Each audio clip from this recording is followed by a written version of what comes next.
Okay, so they're finally here, the long-awaited Jeffrey Epstein files. Thousands of pages have been released by the Department of Justice, and you guessed it, the internet is absolutely buzzing. But what's really in all those documents? I mean, what are we actually looking at? Let's dive in and break it all down. So what exactly are we talking about here? Well, on December 19th, 2025, the Department of Justice made a massive trove of documents public. And when I say massive, I mean thousands of pages. This is a huge deal, all part of a push to bring some real transparency to this case. Okay, but let's be real. There's one giant question on absolutely everyone's mind, right? Is this the infamous client list we've been hearing rumors about for years? Is this finally it? All right, let's just get this out of the way right now.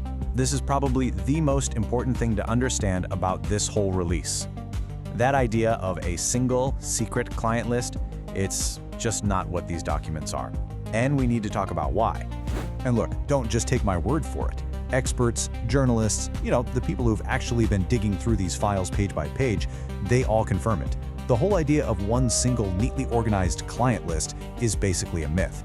It seems like it really just blew up on social media. So I want to be crystal clear here. There is no document in this entire release called the client list. It's not in there, it just doesn't exist. The reality of what's in these files is way, way more complicated than that. So if there's no big, secret list, then what in the world are we looking at, right? What do these thousands of pages actually show us? Well, instead of one simple list, what we're really seeing is a huge collection of raw court evidence. Think of it like someone just opened up the evidence locker.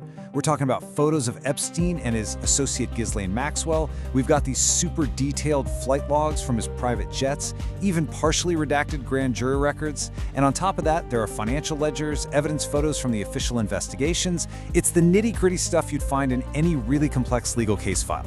Now, obviously, when you've got stuff like flight logs and financial schedules, you're going to see some high-profile names pop up. That's almost a given. But here's the thing, and this is crucial. The context around why those names are there is everything. And just to quickly jog your memory on the timeline here, Epstein died back in 2019, and Ghislaine Maxwell, his associate, was convicted in 2021. So a lot of the names we're seeing in these newly released files, they actually came up during those earlier court cases. This isn't the first time we've seen them connected to all this. And this right here might be the most important distinction to make. For the most part, what these files do is back up already known connections. People we already knew were associated with Epstein, names that appeared in old flight logs or court documents.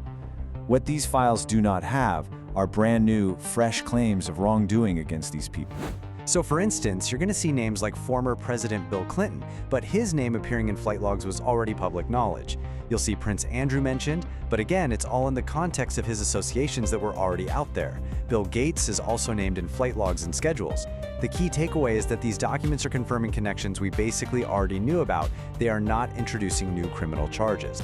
Okay, so this first batch of files is out in the wild. Where does everything go from here? And what should we expect to see next?